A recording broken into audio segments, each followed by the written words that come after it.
2 Kings chapter 11. When Athaliah, the mother of Ahaziah, saw that her son was dead, she arose and destroyed all the royal heirs.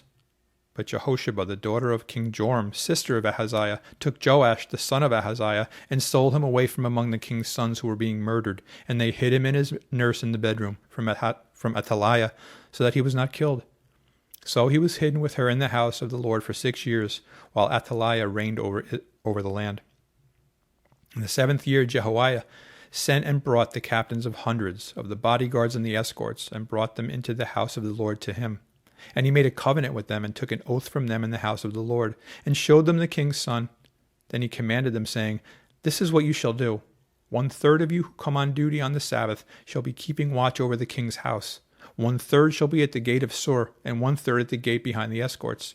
You shall keep the watch of the house, lest it be broken down. The 2 contingents of you who go off duty on the Sabbath shall keep the watch of the house of the Lord for the king. But you shall surround the king on all sides, every man with his weapons in his hand, and whoever comes within range, let him be put to death.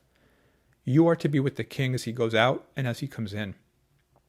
So the captains of the hundreds did according to all that Jehoiada the priest commanded.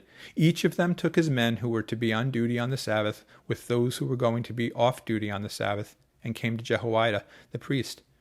And the priest gave the captains of hundreds the spears and shields which had belonged to King David, that were in the temple of the Lord.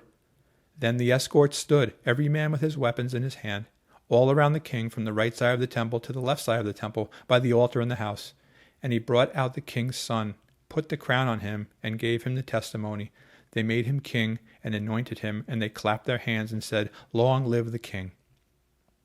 Now, when Athaliah heard the noise of the escorts and the people, she came to the people in the temple of the Lord.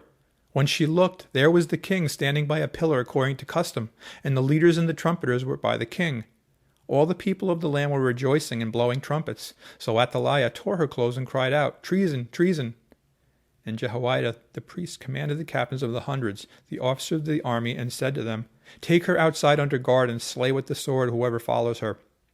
For the priest had said, "Do not let her be killed in the house of the Lord." So they seized her, and she went by way of the horses' entrance into the king's house, and there she was killed. Then Jehoiada made a covenant between the Lord, the king, and the people, that they should be the Lord's people, and also between the king and the people. And all the people of the land went to the temple of Baal and tore it down. They thoroughly broke in pieces its altars and images, and killed Mattan, the priest of Baal, before the altars. And the priests appointed officers over the house of the Lord. Then he took the captains of hundreds, the bodyguards, the escorts, and all the people of the land, and they brought the king down from the house of the Lord, and went by way of the gate of the escorts to the king's house. Then he sat on the throne of the kings. So all the people of the land rejoiced, and the city was quiet, for they had slain Athaliah with the sword in the king's house. Jehoash was 7 years old when he became king.